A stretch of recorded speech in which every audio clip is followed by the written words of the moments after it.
কি অবস্থা করলেন জমা না করে দিলাম জায়গা জায়গা জুড়ে কর না হৃদয় জুড়ে তোমার প্রেম দাও প্রভু আমারে হৃদয় জুড়ে তোমার প্রেম দাও প্রভু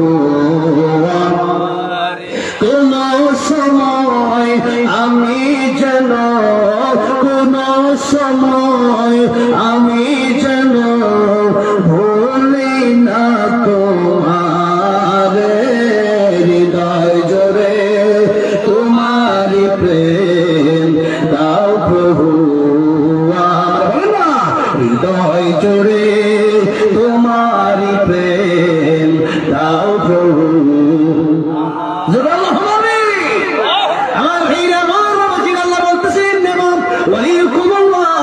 এই দুনিয়ার এক নম্বর তোমার বন্ধু হবে আমি আল্লাহ, আর 2 নম্বরে তোমার বন্ধু হবে আমার রাসূল। কারণ আমি আল্লাহ আমার রাসূল যেটা বলে ওইটা আমি শুনি, আমার রাসূলের সুপারিশ আমি আল্লাহ রাব্বুল আলামিন মঞ্জুর করি।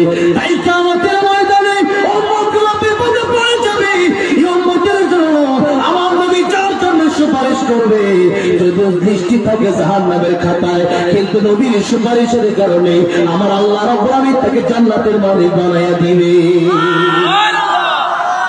এই জন্য আল্লাহ বলছেন আমার রাসূল আমি আল্লাহর পরে আমার নবীকে তোমাদের ভালোবাসতে হবে, আমার রাসূলকে তোমাদের ভালোবাসতে হবে। আমার রাসূলকে যদি ভালো না বাসো আমি আল্লাহকে পাওয়ার কোনো সিস্টেম নাই। কারণ ইসলাম জানছি নবীর মাধ্যমে, এরপরে কোরআন শিখেছি নবীর মাধ্যমে, নামাজ শিখেছি নবীর মাধ্যমে, বীর শিখেছি নবীর মাধ্যমে। এই জন্য নবীকে ভালোবাসা দরকার আছে না নাই? ভালোটা কেমন বুঝতে হবে? নবী বলতেছেন লা ইউমিনু আহাদুকুম হাত্তা আকুনা হাব্বা ইলাইহি লা ইউমিনু আহাদুকুম হাত্তা আকুনা হাব্বা ইলাইহি মিন ওয়ালিদিহি ওয়া ওয়ালাদিহি ওয়ান নাসি আজমাইন। ভালো তুমি আমারে কেমনে বাসবা? ভালোবাসতে হবে তোমার সন্তানের চেয়ে বেশি ভালোবাসতে হবে, তোমার মায়ের চাইতে বেশি ভালোবাসতে হবে, তোমার বাপের চাইতে বেশি ভালোবাসতে হবে। তাহলে কিয়ামতের ময়দানে আমি নবী তোমার জন্য সুপারিশ করব। তাহলে নবীকে জীবনের চাইতে বেশি ভালোবাসা দরকার আছে না নাই? কেন ভালোবাসবেন? রাসূলের ভিতরে আমার নবীজি প্রবেশ করলেন, আবু বকর সিদ্দিক রাদিয়াল্লাহু আনহুর উপরে মাথা রেখে ঘুমায় গেলেন। আবু বকর সিদ্দিক রাদিয়াল্লাহু আনহুর পায়ের সাথে দংশন করল। আবু বকর সিদ্দিক রাদিয়াল্লাহু আনহু ওনার চোখ দিয়ে দর দর করে পানি পড়তেছে। আমার নবীজি ঘুম পেয়ে গেল।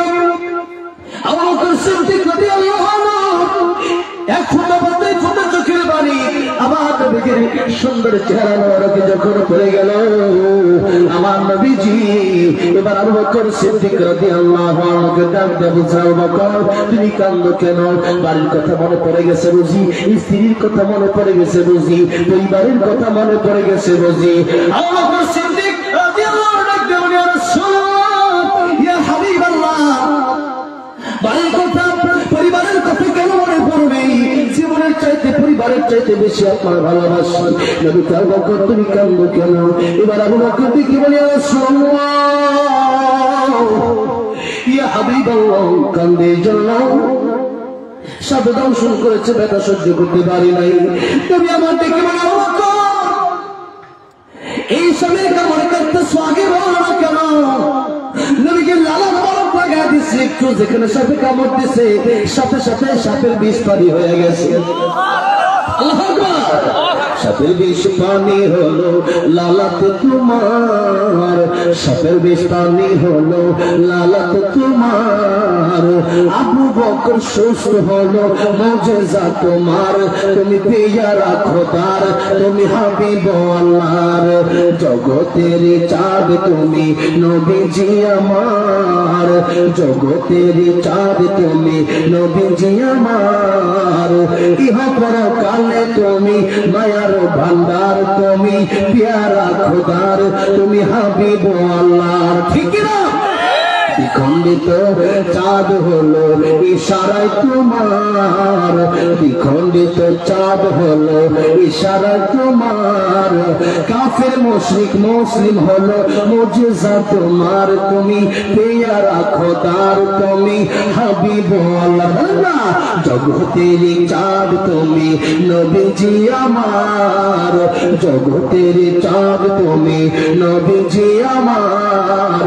ইহ পরকালে তুমি মায়ার ভান্ডার, তুমি প্যারা খোদার, তুমি হাবিবুল্লাহ।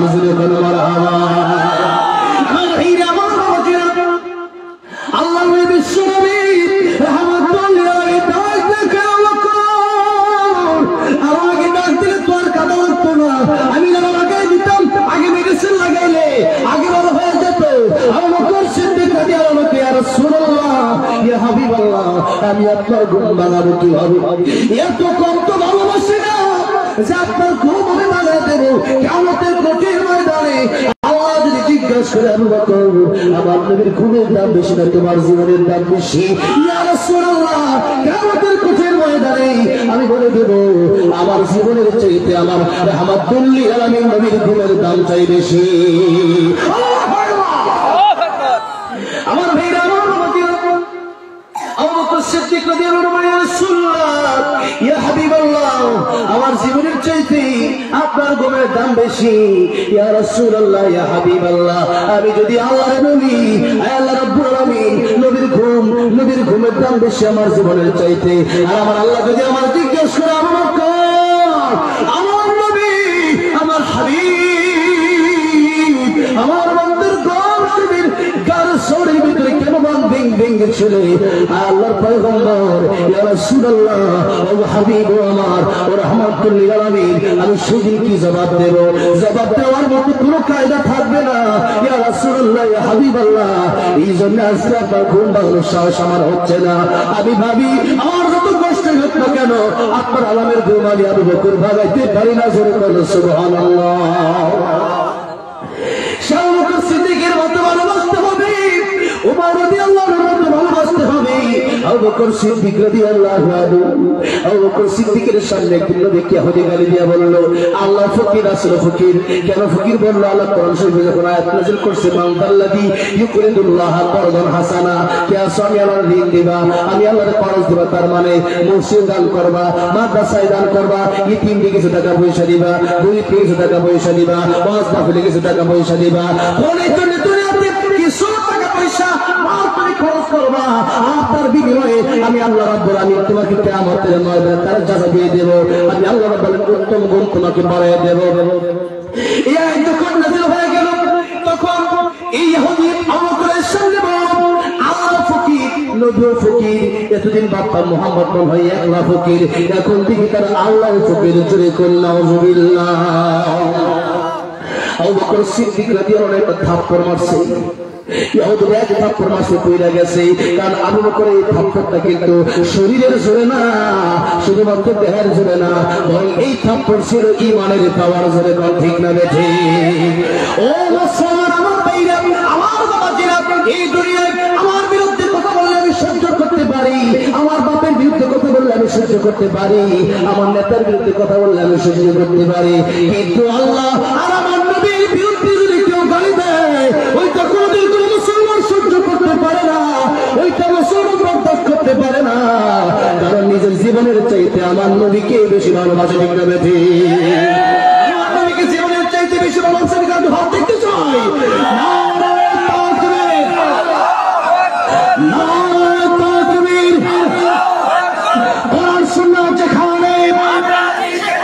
বিশ্বনবীর শান্তিরা আল কোরআনের দুশমনেরা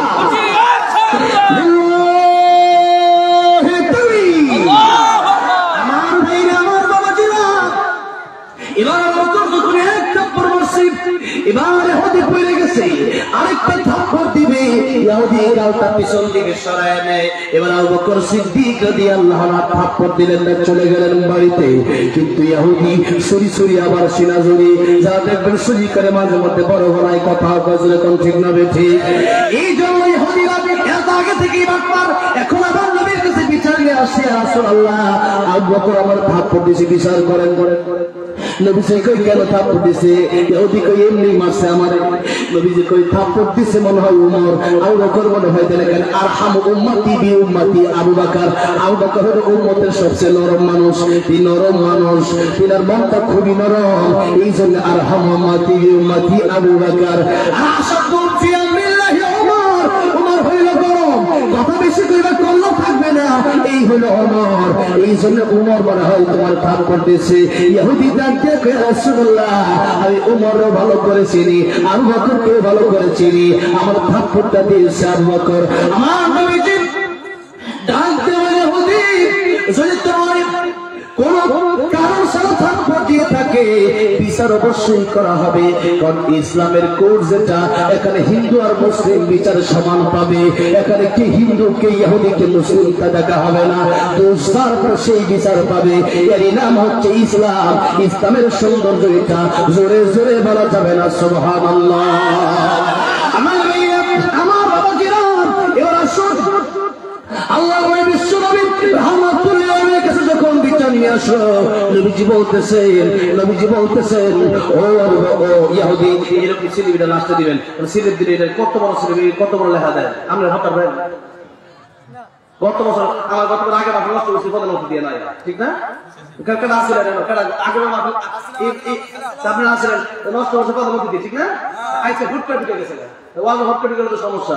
আর এখন এত বড় লেখা এত বড় শুরু করে লিখতে লাগবো বিগত আবেদন, এই যে ফরম লিখছে, ফরম মাঝে মাঝে ছুটি লাগে, ফরম লিখি আমরা তাহলে বড় বিগত আবেদন ছুটি লাগবে, এই কারণে এই ওষুধ দাদা মেরে গেছে, বাপ মেরে গেছে, ফাঁসা মেরে গেছে, লিখতে তাইলেও লিখছে এটা পরে পড়তে থাকলে সব জায়গায় ফকর করে তৈরি পরে এটা মনে করবেন লাস্টে, মানে কি জেনে ওয়াজ করার পিছনে ওয়াজ যদি মানে কি আবার এটা বিষয় লিখে দিতে ওরা বিপদ বলবো খুব এটা কেউ লাগবে, পরে আমার সময় যাবে, কারণ দেখতে হবে আবেদন এই যে আমি মুসাম্মদ আমি না আচ্ছা বুঝছি মহিলাগত কামি তাকে সিলেট দিব আমার এটা হচ্ছে দেখি আপনার কাছে একটি আবেদন জানাচ্ছি। আমাদের গ্রামের ওয়াজ মাহফিল আমাদের জন্য কোনো পর্দার ব্যবস্থা নাই, ওই না তো সমস্যা আসলে কোনো অনেক মা বোনেরা আশেপাশে এলাকা থেকে আপনার বক্তব্য আসলে তো আমি আসলে এই মহিলারা এতবার মার ভিতরে পর্দার ব্যবস্থা না থাকলে কি আপনার মহিলা লাগিয়া মহিলা পর্দা ছাড়া আপনার বসে রয়েছে যে বেটি দিচ্ছে বেটিতে ধন্যবাদ। অনেক মা বোনেরা আশেপাশে এলাকা থেকে আপনার বক্তব্য শোনার জন্য আসছে, আপনি যদি দয়া করে কমিটির উদ্দেশ্যে পর্দার ব্যাপারে কিছু বলেন তাহলে আগামী সমস্যা হবে না। গুরুত্বপূর্ণ কথা দিয়েছি কিন্তু লিখছে অনেক বড় করে, খালি এত লিখতে আমাদের পর্দার ব্যবস্থা নাই, এতটুকু লিখতে আগামী যেগুলো করে লিখলে হইতো, কিন্তু হ্যাঁ কথা বলছেন না ঘোরা ফেরায়। আল্লাহ কোরআন শরীফে লিখে গেছে পুরুষের 2 সাক্ষী আর মহিলা হইলে একজন পুরুষ মহিলাদের ডাবল লাগবে, 2 জন লাগবে, হ্যাঁ মনে রাখতে হবে কিছু লেখা খালি বেশি বেশি যাই হোক যে লিখছে গুরুত্বপূর্ণ লিখছে খাইতে বা কেমন খাইলে খাইতে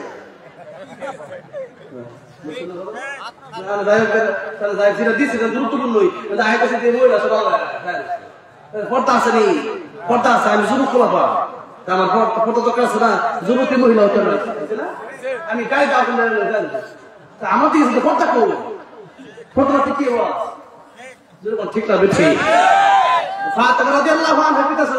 আমার মরার পরে ও আমার স্বামী আলী আমার কাপড়ের কাপড় উপরে দিয়া আরো কাপড় দিবেন ঘাড়ের উপরে দিয়া আমি করতে লম্বা করতে মোটা দিন না দেখতে পারি।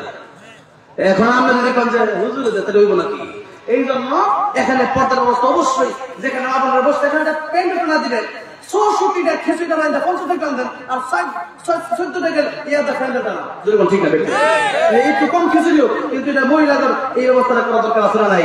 আগামী বছর জন্য আমি আসি আর না আসি এই খবরটা আমি নেবো ইনশাল্লাহ। আপনাকে আমার কই গেছে না এটা আমরা বাইক দিয়ে ঘুরতেছি, শুনেন আগামী বছর যদি এই অবস্থা না থাকে এটা বিচার করবো আমি পর্দা থাকতে মাহফিলের কোরআন শোনা থাকবো যেখানে মাহফিল সেখানে মানুষ থাকবে। এখন কোরআন শোনার ওয়াজের ভিত্তিই দেয় কোরআন শোনা, তাহলে মানবো কেমনে?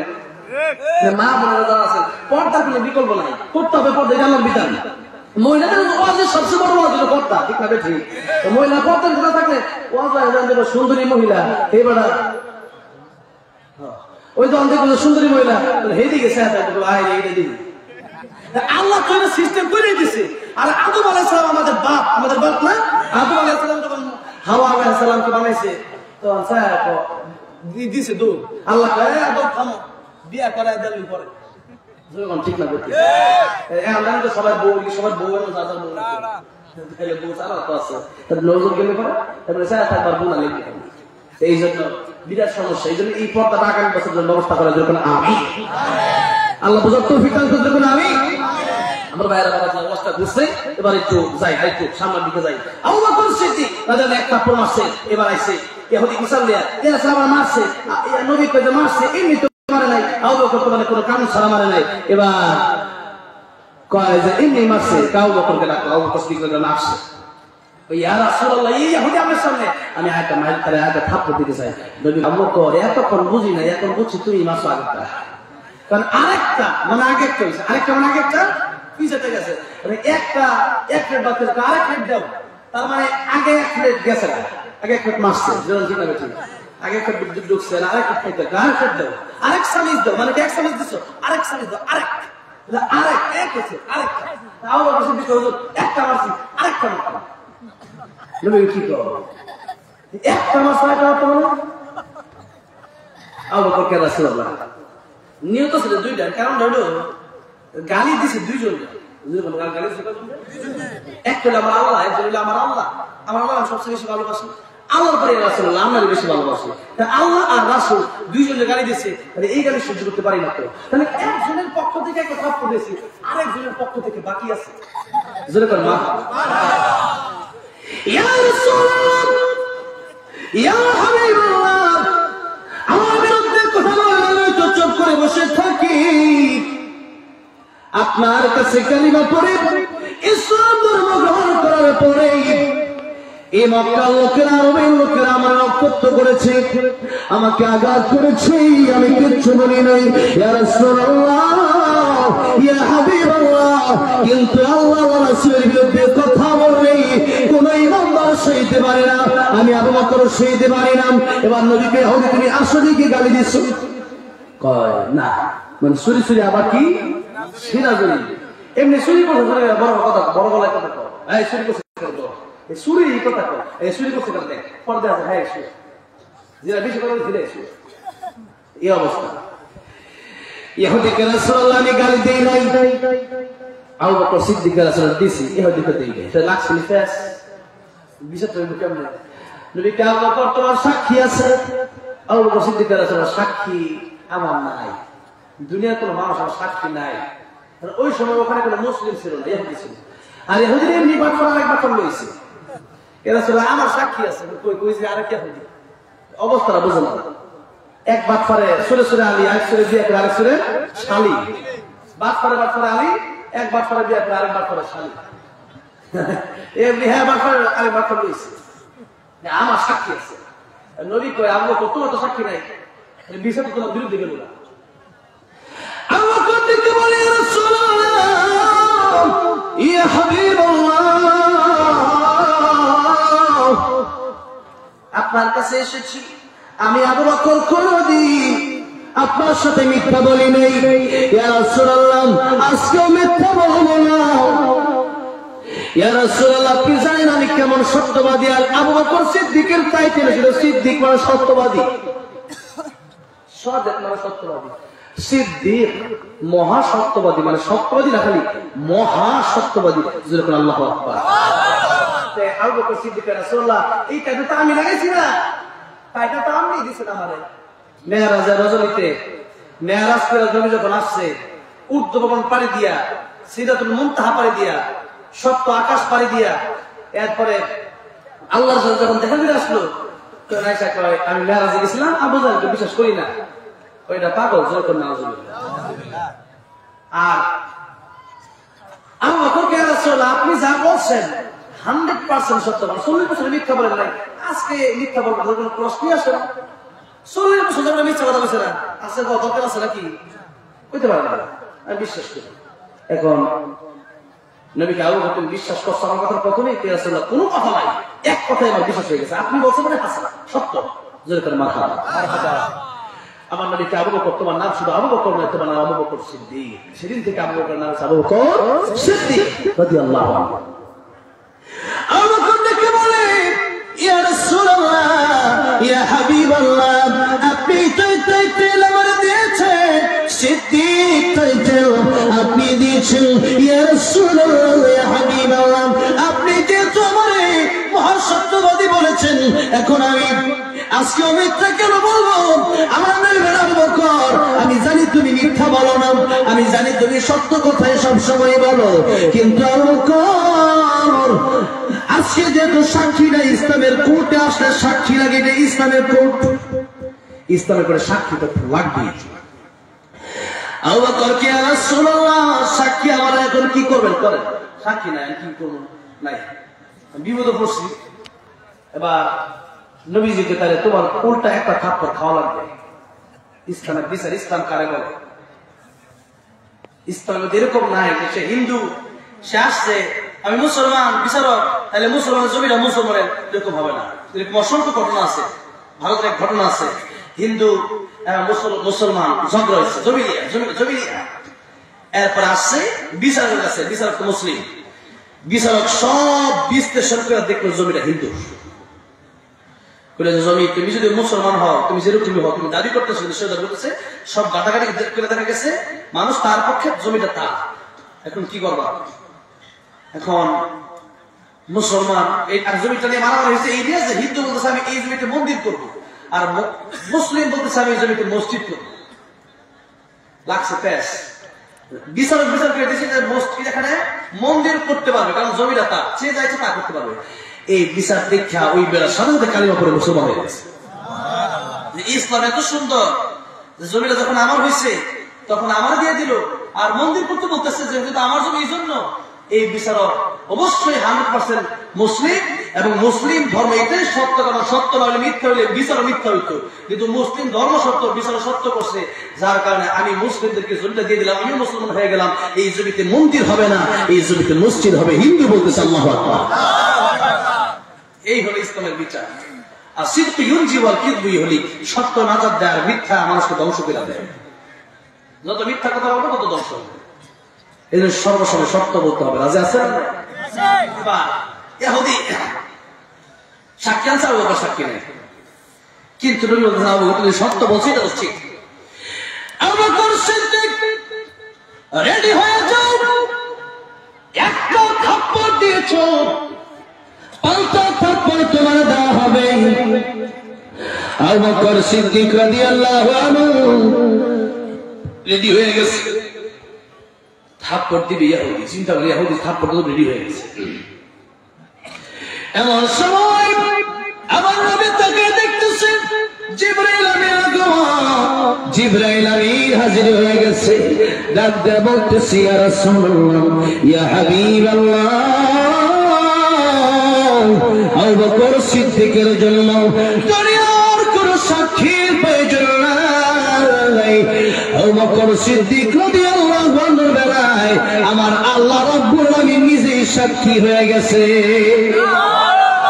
শুধু সাক্ষী হয়ে যায় নাই, আমার আল্লাহ রাব্বুল আলামিন আবু বকরের পক্ষে কোরআন শরীফে একটা আয়াত নাযিল করে দিয়ে বলতেছেন, লাকাদ সামিআল্লাহু কাওলাল্লাযীনা ক্বালু ইন্নাল্লাহা ফাকীরুন ওয়া নাহনু আগনিয়া।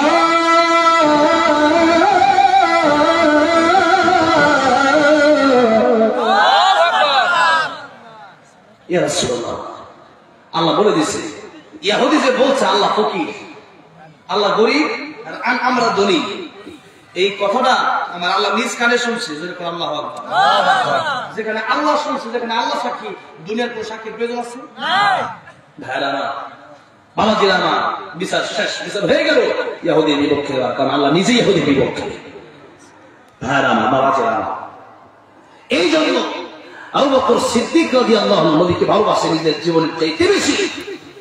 নিজের জীবন ছাড়া, নিজের জীবনটা চলে যাক, নবীর বোনটা হোক, নিজের জন্য আবু বকর সিদ্দিককে মারছে, আবু বকর প্রতিবাদ করে নাই। যখন নবীর বিরুদ্ধে কথা বলছে, আবু বকর বসেছিলেন না, প্রতিবাদ করছেন, বসেছিলেন না, প্রতিবাদ করছে। সেই জন্য নবীর বিরুদ্ধে কথা বললে কোনো সার হবে না, প্রতিবাদ হবে, যেরকম ঠিক বেঠে। বাবাজিরা আমার, আল্লাহ বলতেছেন যদি আমাকে ভালোবাসো তাহলে আমার নবীকে আগে ভালোবাসো। নবীজি বলতেছেন মান হাব্বা সুন্নতি ফাকাদ আহাব্বানি ওয়া মান আহাব্বানি কানা মাই ফিল জান্নাহ। সুন্নতকে ভালোবাসো, আমার সুন্নতের অনুসরণ করো, তাহলে আমি নবীকে ভালোবাসবা। আমি নবীকে পাইলে তুমি একটা হাদিয়া আমারা দিতাম, আমি নবীর সাথে মুসাফা করতাম, মুআনাকা করতাম, আমি নবীর সাথে কথা বলতাম, আমি নবীর জন্য হাদিয়া আনতাম। এই তো আমি নবীতে এখন তোমাদের সামনে যেহেতু নাই, সুতরাং কি করো, আমার সুন্নত তোমরা অনুসরণ করো, আমাকে তোমরা ভালোবাসবা মানে আমার সুন্নতের পাবন্দি করো। লাকাদ কানা লাকুম ফি রাসূলিল্লাহি উসওয়াতুন হাসানাহ। আল্লাহ বলতেছেন, ও পৃথিবীর মানুষ, আমার নবীর মধ্যেই তোমাদের জন্য রেখেছি উত্তম আদর্শ। তাহলে আদর্শ মনেও যদি মানতে হয়, আমার নবী যা করছে আমরা তা করব, আমার নবী যা করে নাই আমরা তা করব না। আমার ভাইরা বাবাজিরা, এখন নবীজি কি গান বাজনা করছে? ভাইরা বাবাজিরা, এখন আমরা তো গান বাজনা করি। নবীজি সুদ খাইছে? আমরা খাই। নবী ঘুষ খাইছে? আমরা খাই। নবী মিথ্যা বলছে? আমরা বলি। নবী গীবত করছে? আমরা করি। নবী যা করছে আমরা তা করবো।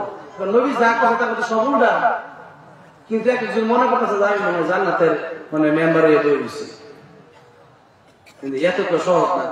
আমি নবীরে মানতে না জানা যাবেন না, এত সহজ আল্লাহ পাই না হাসিল তোমার জান্নাত, এমনি তো হবে না। তুমি মনে করছো নবীরে মানবা না আর মনে করবো জানা যাবো না, হবে না। আল্লাহ বলতে হবে না, আল্লাহ তো নবীরে মানো। নবী বলছেন ফাত্তাবিউনি, আপনারা অনুসরণ করো, ইউহিব্বুকুমুল্লাহ ইউহিব্বুকুমুল্লাহ। আল্লাহ তোমাদেরকে ভালোবাসবে, ওয়াগফির লাকুম যুনুবাকুম, তোমাদের গুনাহ আল্লাহ মাফ করে দেবে। যেরকম সুবহানাল্লাহ। তাহলে প্রথম কথা হচ্ছে নবীকে আমাদের ভালোবাসতে হবে, তাইলে আল্লাহ গুনাহ আমাদের মাফ করে দিবে, তাহলে তওবা কবুল হবে। নবীর ভালোবাসা অন্তরে নাই, তওবা কবুল হবে না। ভাইয়া বাবাজি, এবার আসুন যে কথা বলতেছিলাম, নবী বলেন আমার মাস শাবান আর রমজান মাস আল্লাহর মাস। এবার আব্দুল কাদের জিলানী রাহমাতুল্লাহ বলতেছেন, এই পৃথিবীর সবচেয়ে বেশি দাম নবী মাখলুকের ভিতরে, আর আমার নবীর উপরে আমার আল্লাহর পরে সম্মান মর্যাদা একজনের, তিনি হলেন রাহমাতুল লিল আলামিন। এবার আব্দুল কাদের জিলানী রাহমাতুল্লাহ বলতেছেন যে নবীর যেহেতু মাখলুকের ভিতরে সবচেয়ে বেশি দাম, রমজানের পরে 11 মাসের ভিতরে শাবান মাসের দাম সবচেয়ে বেশি, আর মাখলুকের উপরে যেমন খালেক আল্লাহর দাম সবচেয়ে বেশি, 12 মাসের ভিতরে রমজানের দাম সবচেয়ে বেশি। যেরকম মারহাবা। তাহলে রমজান সামনে আসতেছে, আর রমজান পাওয়ার জন্য নবীজি প্রথমেই যে ইবাদত করতেন, ওই ইবাদতের নাম হচ্ছে দোয়া। ওই ইবাদতের নাম কি বলেন? ওই ইবাদতের নাম কি? দোয়া। দোয়া দোয়া নবী বলেন, তাকদীর কোনো কিছুর মাধ্যমে পরিবর্তন হয় না। তাকদীর মনে করেন আমরা হায়াত 50 বছর, তাকদীর লেখা আছে 50 বছর লেখা আছে তাকদীরে। এই পৃথিবীতে কি হবে না হবে আল্লাহ, এটা তাকদীরটা এই পৃথিবী সৃষ্টির 50,000 বছর আগে লেখা আছে লৌহে মাহফুজে। জরুরি কোথায়? জরুরি বলেন কোথায়? লৌহে মাহফুজ। কোরআন শরীফে আছে না? কি লৌহে মাহফুজ সূরা বুরুজ শেষে আছে না? আল্লাহ রাসূল ইয়াসিন বলতেছেন, ওয়া কুল্লু শাইইন আহসাইনাহু ফি কিতাবিন মুবিন।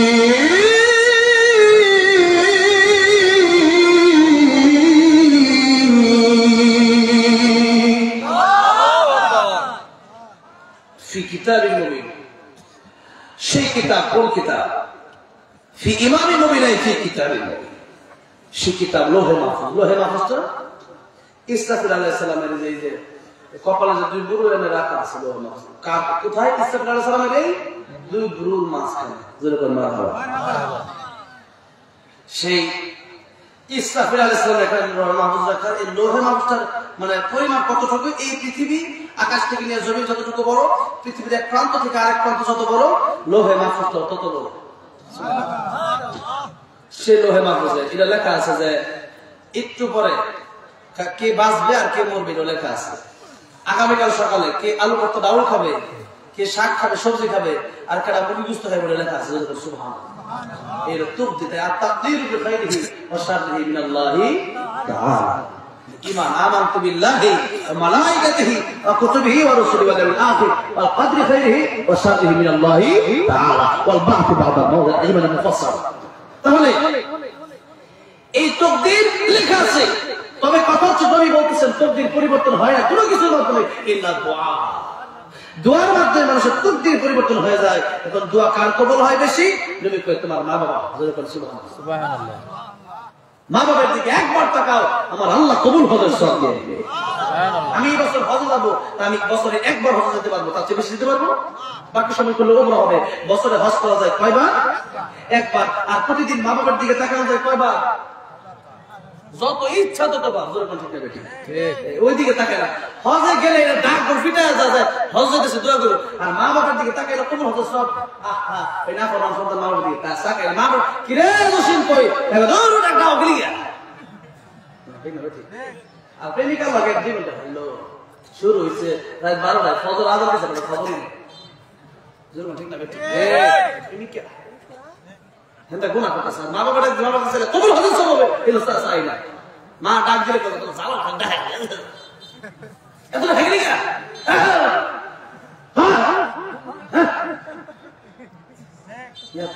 মানে এর ভালো লাগে না। মা ডাক দিছে জালা জালা মনে করছে জালা। প্রেমিকা ফোন দিছে এটা রাও মনে করছে। ঠিক আছে রাম তো সা প্রেমিকা লাগে 6 ঘন্টা কথা বলবার। মা ডাক দিলে কেমন তো না আল্লাহ রহমত কি এত বিপদ কি গিয়া বিপদ তো তোমার কোনো হওয়া যায়।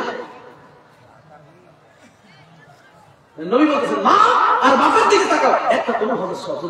সুবহানাল্লাহ। সাল্লাল্লাহু আলাইহি রাসূলুল্লাহ ইয়া হাবিবাল্লাহ, মার বাবার দিকে একবার তাকালে একটা কবুল হজের সওয়াব হয়ে যায়। আর মার বাবার দিকে যদি আমি 100 বার তাকাই, নবী বলতেছেন সাহাবীরে 100 বার কেন তাকাবা? তাকাতে অস্থির হয়ে যাবা। আমার আল্লাহ সওয়াব দেওয়ার বেলায় কোন অস্থির হবে না। মা বাবার দিকে তাকাবেন তো কেমনে?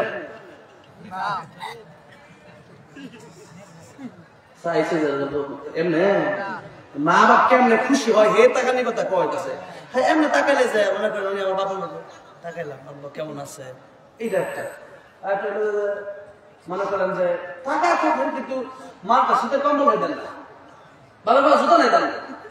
আমি 10 লাখ খাও মা বাবার ভক্ত দেখে দেন না। আমি কি সন্তান আমি এবার সেটা যে হুজুর তোকে ছায়া থাকা ব্যাখ্যা হইলো যে মা বাপ কেমনে খুশি হয় এমনি খুশি করো। মা বাপ তোমার জান্নাত, মা বাপ তোমার জাহান্নাম। মা বাপকে খুশি করবা, আল্লাহ খুশি হবে, জান্নাত পাবা। মা বাপ বেজার হবে, আল্লাহ নারাজ হবে, জান্নাত হারাম। ঠিক নবী যাচ্ছেন রাস্তা দিয়ে, এক কবর আযাব হইতেছে। কবর কি হইতেছে? কবর আযাব হয় কি হয় না? নবী একবার বলতেছেন আমি উম্মতের জন্য দোয়া করতাম যে আমার উম্মত যেন কবর আযাব দেখে, কিন্তু দোয়া করে কেন? যে আমার এই উম্মত কবরে লাশ নিয়ে যাবে না। হ্যাঁ যখন দেখবো কবরে আযাব হচ্ছে তখন কইবো আল্লাহ আমার বাবার কবরে এমনি আযাব হবে, আমার মার কবরে এমনি আযাব হবে, এই লাশ নিয়ে আমি যাবো না। আমার ভাইয়ের কবরে আযাব হবে, আমার ভাইয়ের লাশ নিয়ে যাবো না। এই হলো অবস্থা। নবী বলতেছেন লাশ নিয়ে কবরে যাবে না, লাশ বাড়িতে পৌঁছবে। এই জন্য আমি আমার মতো দোয়া করি না। নবী কিন্তু আল্লাহ এই তৌফিক দিয়েছে, নবী তো আল্লাহ মুজিজা দিয়েছে, নবী তো দেখতে পারতো কবর আযাব। যেরকম সুবহানাল্লাহ, নবী দেখতে কবর আযাব হয়, নবী ভয় লাগছে লোকটা মুসলমানের কোনো কবর আযাব হচ্ছে। নবী দোয়া করছে আল্লাহ তার কবর আযাব মাফ করে দাও। একবার দোয়া করছে সাহাবীরা আমিন বলছে। নবী এবার টাকা দিচ্ছে, নবীর দোয়া কবুল হয় না। যেখানে নবী দোয়া করতে দেরি কবুল হতে দেরি হয় না। উমর নবীর মারতে গেছে, নবী দোয়া করছে, উমরের মন হয়ে গেছে ইয়াকে রাসূলুল্লাহ কালেমা পড়ার জন্য আসছে। সেই নবী দোয়া করছে আজকে কবুল হয় না। নবী যে আমার দোয়া করলেন রব্বুল আমিন কবর আযাব মাফ করে দাও। সাহাবারা কয় আমিন। এখনো কবর আযাব মাফ হয় না। নবী দ্বিতীয়বার আবার দোয়া করলেন আল্লাহ কবর আযাব মাফ করে দাও। এবারও কবর আযাব মাফ হয় না। এবার আমার নবী আমার আল্লাহ রাব্বুল আমিনকে ডাক দিয়ে বললেন হে আল্লাহ রাব্বুল আমিন কবর আযাব কেন মাফ হয় না?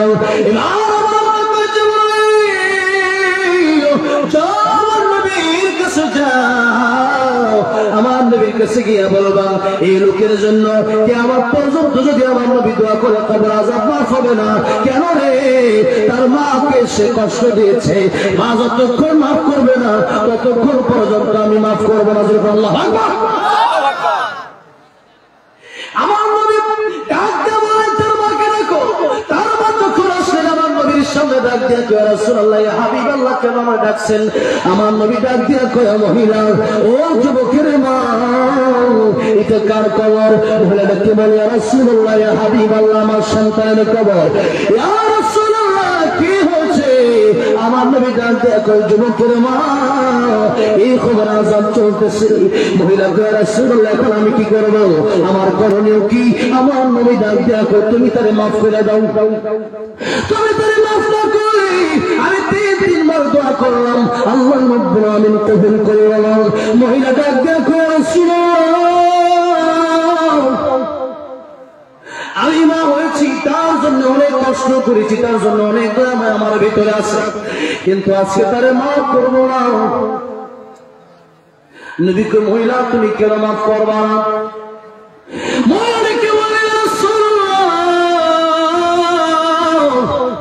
মাফ করবো না। এই জন্য বিবির কথা শুনে আমার পিঠে কতগুলো আঘাত করছে, একটু আমি যদি আপনার দেখাইতে পারতাম দেখাইতাম। ইয়া রাসূলুল্লাহ, আমার সন্তান মৃত্যুবরণ করি, আমার যে বাড়িগুলো দিয়েছে, যে আঘাতগুলো করেছে, ওই আঘাতগুলো এখন, ওই আঘাতের দাগগুলো এখন যায় নাই। ইয়া রাসূলুল্লাহ, ইয়া হাবিবাল্লাহ, আমি কি করব? আমি তারে মাফ করি কেমনে? অনেক আদর ভালোবাসা দিয়েছিলাম, কিন্তু আমার আদর ভালোবাসা আমার সন্তান তো দেয় নাই।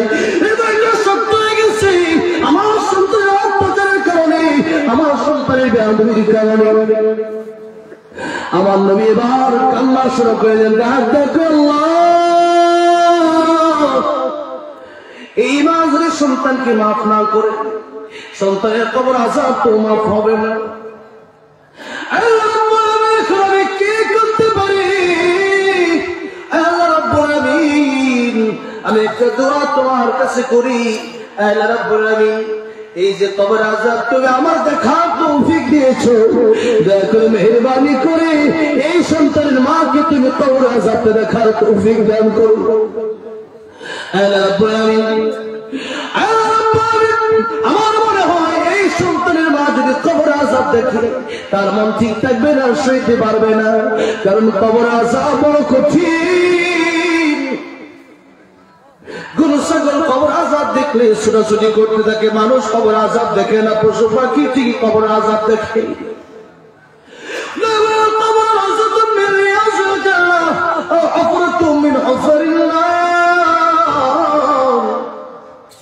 কবর কারো জন্য জান্নাতের বাগান হয়ে যায়, কারো জন্য জাহান্নামের বাগান হয়ে যায়, জাহান্নামের গর্ত হয়ে যায়।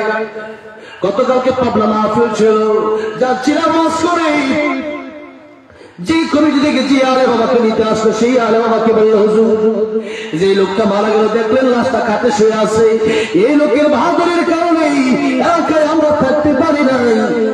একটা লোকের কাছে বড় মাছ দেখতে নিয়ে যায়, তো লোকটার টাকা দিতে না, কিছু বলতে পারে না।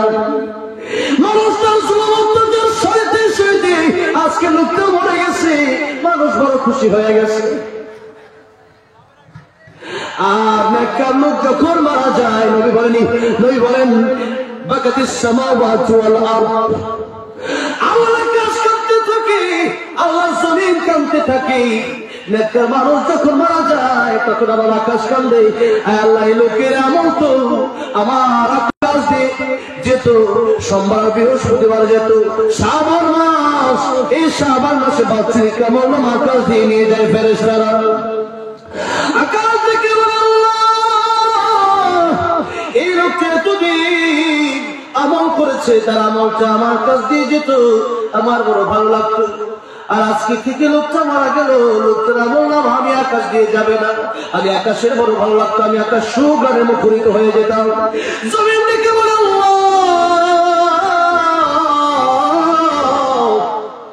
এই যে জমিনে বসে বসে ইবাদত করতো, নামাজ পড়তো, জিকির করতো, ভালো কাজ করতো, মানুষের সাথে ভালো ব্যবহার করতো, এই কারণে আমি জমিনে ভালো লাগতো। আজকে তো লোকটা চলে গেল, এই লোকটার ভালো আমল আমি জমিনে বসে আর করবে না, আমি আর কার আমল পাবো? এই জন্য জমিন কান্দে। নবী আমার ভালো মানুষের জন্য শুধু আকাশ জমিন কান্দে না, ইহতিসার রহমান আল্লাহ আরশ পর্যন্ত কাঁপতে থাকে। আল্লাহু আকবার। শুধু তাই নবী জীবন ভালো মানুষ যখন মরে যায়, তার জন্য দোয়া করার জন্য আল্লাহ আকাশ থেকে অসংখ্য গণিত ফেরেশতা পর্যন্ত নাজিল হয়ে যায়। আল্লাহু আকবার। আর 10 জন মুমিন যদি বলে লোকটা বড় ভালো ছিল, লোকটা বড় নামাজি ছিল, লোকটা বড় আল্লাহওয়ালা ছিল।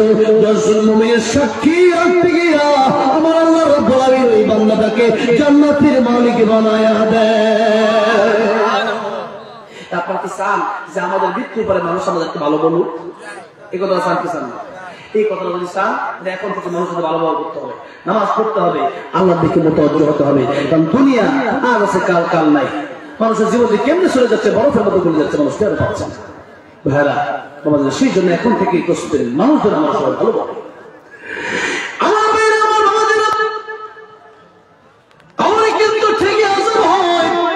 কত কবর আযাব হয় আমরা দেখি না। নবীজি বলেন কবরে এক একটা হাতুড়ির বাড়ির ওজন কত জানো? এক একটা আগুনের হাতুড়ির বাড়ির ওজন হলো এক একটা হাতুড়ি দিয়া উহুদ পাহাড়টা যদি বাড়ি দেওয়া হয়, উহুদ পাহাড়কে যদি আঘাত করা হয়, উহুদ পাহাড় চূর্ণ হয়ে যাবে। আর এই মানুষ 3.5 লাখ বডির মানুষ, ছোট্ট মানুষ,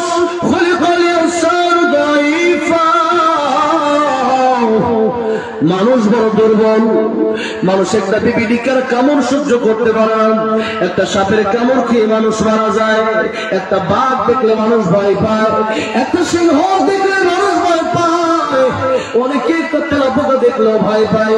এত দুর্বল মানুষ।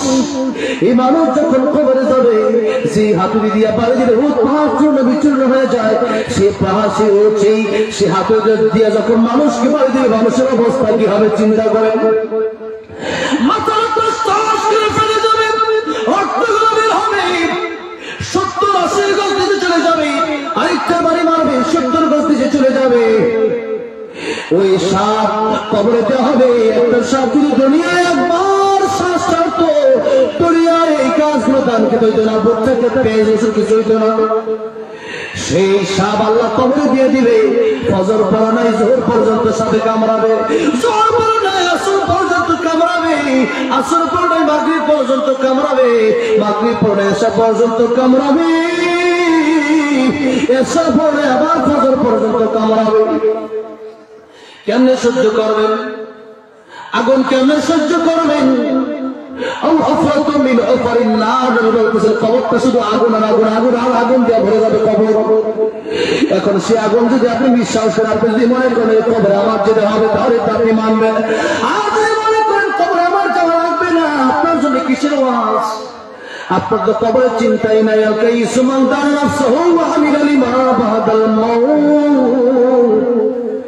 যে আল্লাহ ছিলেন না, না পাক পানি থেকে আল্লাহ বানায় দিল, আর এখন আপনি মরে যাবেন, আল্লাহ বলিয়া বুঝে আপনাকে আবার জীবন্ত করতে পারবেন না।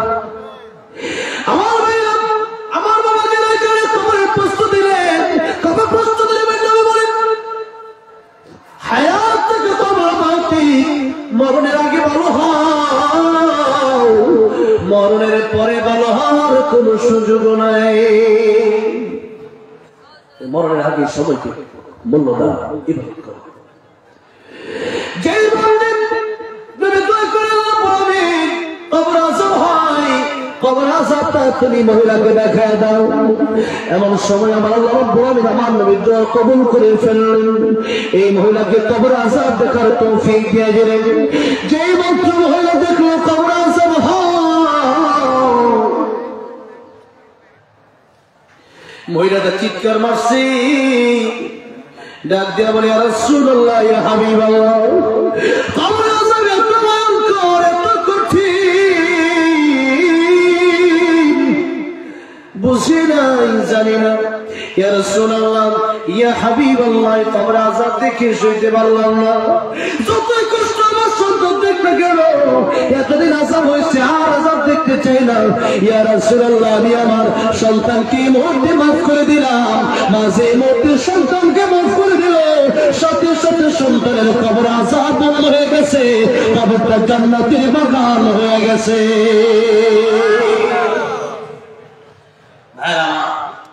বাবাজির আমার তার নবী বলে বন্দুকের বুলেট মিস হইতে পারে, মা বাবার খেদমত করো, মা বাবার কাছে দোয়া করো, মা বাবা দোয়া করলে তোমার জন্য দোয়া কবুল হয়ে যাবে। মা বাবার কাছ থেকে দোয়া নিবে, নিবে, মা বাবার কাছে আগে দোয়া চাই। 2 নম্বর মাজলুম, 3 নম্বর মুসাফির, 3 বিকি তো আল্লাহ খালি ফিরে দেয় না। ভাইরা আমার, বাবাজিরা আমার, তাই নবীজি দোয়ার প্রতি গুরুত্ব দিতেন। গভীর রজনীতে উঠে আল্লাহর কাছে কাঁদতেন, তাহাজ্জুদে কাঁদতেন।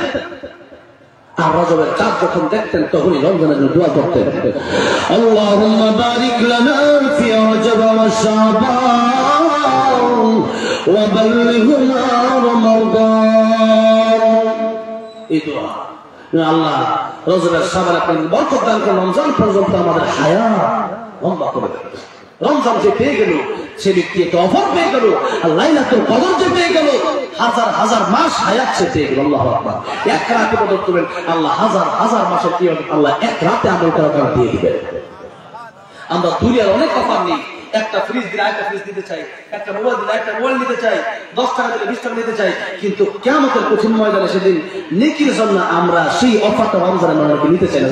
ঠিক রমজানে রোজা রাখে না, রমজানেও গান শুনে, রমজানেও গীবত করে, রমজানেও আল্লাহ নাফরমানি থেকে সে সরে যায় না। এই জন্য রমজান মাস আসছে, প্রস্তুতি নেন।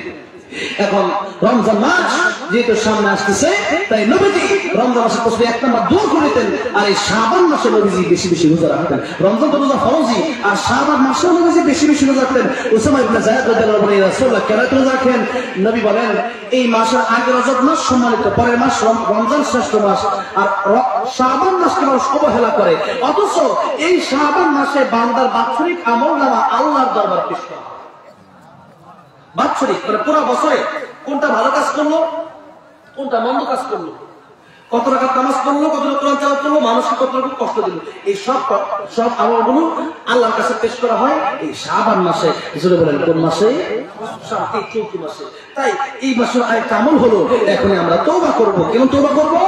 কারণ হচ্ছে এখন আমরা রোজা রাখবো, শাবান মাসে বেশি বেশি রোজা রাখার চেষ্টা করব। এই মাসে এটা হচ্ছে প্র্যাকটিস, যে আগামী রমজান আসছে হুট করে রোজা রাখলে কষ্ট হয়ে যাবে, শাবান মাসেও রাখা নবীজি রাখতেন সুন্নাত। আর রমজান মাস তো ফরজি, আরেকটা হচ্ছে তওবা করা। তাই তওবার জন্য আয়াতটা পড়লাম আর হাদিসটা বললাম, তওবা করা মানে তাইবু মিনাজ যামবি কামা লা যামবা। নবী বলেন যেমন মাসুম বাচ্চা, তার কোনো গুনাহ নাই, যেরকম সুবহানাল্লাহ। আপনি তওবা করলে যেন কোনো গুনাহ নাই। এই জন্য এখন আপনার আমল নামা যদি আল্লাহর কাছে শাবান মাসে তওবা অবস্থায় যায়, তার মানে গুনাহ মুক্ত অবস্থায় যাবে। আর গুনাহ মুক্ত অবস্থায় গেলে আল্লাহ খুশি হবে, আমার বান্দাটা ভালো, আল্লাহ পছন্দ করবে। আল্লাহ থেকে পছন্দ করতে জান্নাত, সে দুনিয়াতেও শান্তি, পরকালেও শান্তি। তাই আল্লাহ রাব্বুল আলামিন বলতেছেন, قُلْ يَا عِبَادِيَ الَّذِينَ أَسْرَفُوا عَلَىٰ أَنفُسِهِمْ لَا تَقْنَطُوا مِنْ رَحْمَةِ اللَّهِ।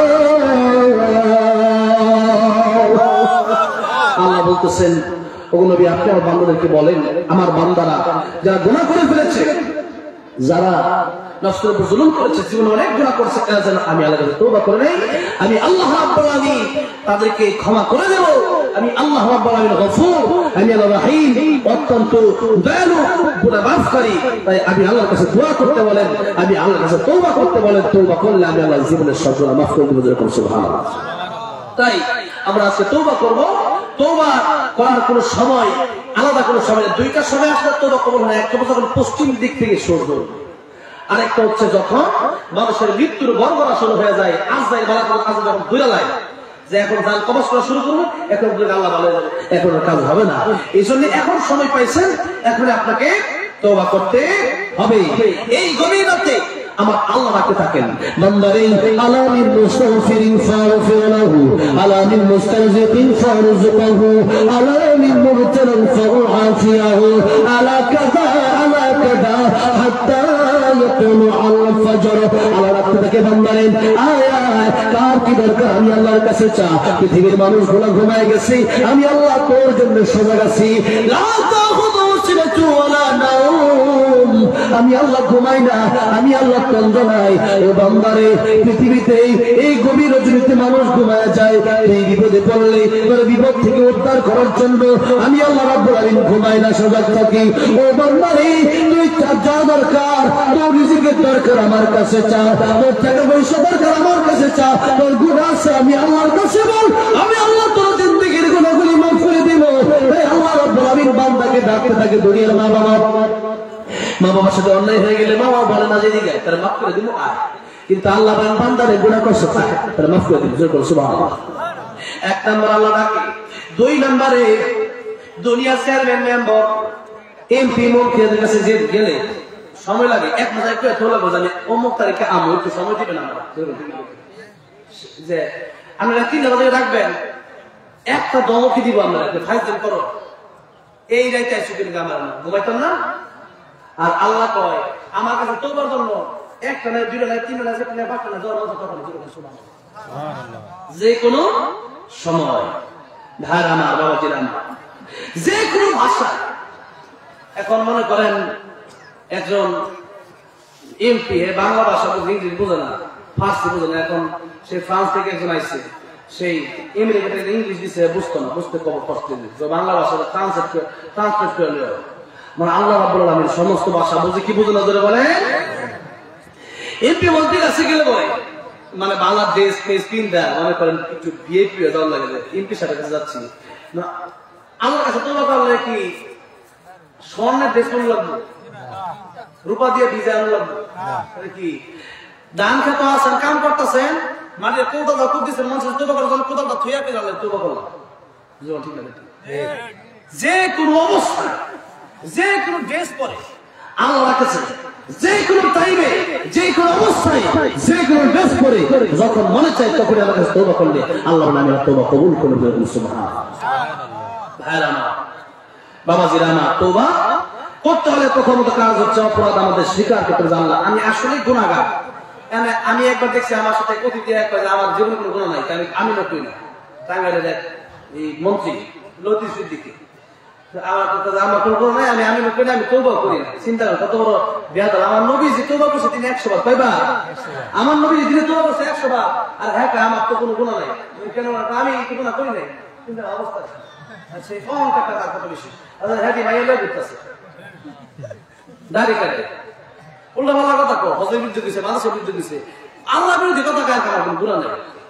আমি তো যাই কোন লোকলে বলবো এই অবস্থা। নবী যে তওবা করতে 100 বার, নবী জীবনে কোনো গুনাহ আছে?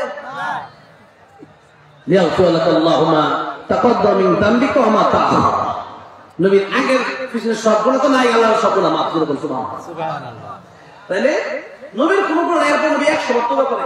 আর আমাদের গুনাহ আছে, তওবা করতেছেন, গুনাহ হইতে পারে বান্দা, পারে না?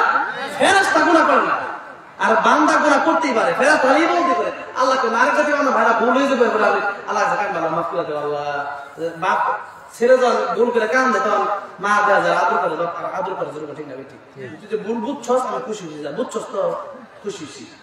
আল্লাহকে আমার বান্দা বুঝবো আমি ভুল করছি, ভুল করে আল্লাহ কাছে কান বই দিয়ে আল্লাহ কাছে খুশি হয়ে যাবে। সুবহানাল্লাহ। আল্লাহ খুশি হয়ে যাবে। তাইলে আল্লাহর কাছে কানতে হবে, আমাদের ভুল স্বীকার করতে হবে, এরপরে অনুতপ্ত হতে হবে যে না কাজটা করছি ভালো করি নাই, জিনা করছি ভালো করি নাই, মদ খাইছি, গান শুনছি ভালো করি নাই, নাচানাচি দেখছি ভালো করি নাই, পর্দা করি নাই ভালো করি নাই, নামাজ পড়ি নাই ভালো করি, এই অনুতপ্ত হতে হবে। এরপরে 3 নম্বরে এই পাপটা বন্ধ করে দিতে হবে যে আর করবো না, এই পরিবার নিয়ত দিয়ে তওবা করতে হবে। 4 নম্বরে এই পাপকে ঘৃণা করতে হবে। 5 নম্বরে পাপ না করার ওয়াদা করতে হবে। বাবা এই 5টা কাজ করে আমি তওবা করবো। এবার তওবা যে করবো আল্লাহর কাছে, আল্লাহর হক, নামাজ পড়ে মিথ্যা কথা বলছেন, নামাজ পড়ে নাই, তারপরে মনে করেন যে মদ খাইছেন, গাঁজা খাইছেন, গান শুনছেন, নাচানাচি করছেন, বিভিন্ন কিছু করছেন, আল্লাহ না করছে আপনি করছেন, এটা হলো আল্লাহর হক, এটা হলো এই তো আল্লাহ মাফ করবে। কিন্তু বান্দা 10,000 টাকা মেরে খাইছেন, বোনের জন্য মেরে খাই লাইছেন, এটা আল্লাহ মাফ করবে না, বরং এটা বান্দার কাছে বান্দার ফিরে দিয়া বান্দার কাছে মাফ চাইতে হইব। বান্দা মাফ করলে আল্লাহ মাফ করবে। তাই আজকে আমরা পাপ যা করছি আল্লাহর কাছে তওবা, আল্লাহ মাফ করে দেয়, আর বান্দার হক থাকলে বান্দার হক আমরা ফিরে দেব ইনশাআল্লাহ। দুরূদ শরীফ, আল্লাহুম্মা সাল্লি আলা মুহাম্মাদিন ওয়া আলা আলি মুহাম্মাদ কামা সাল্লাইতা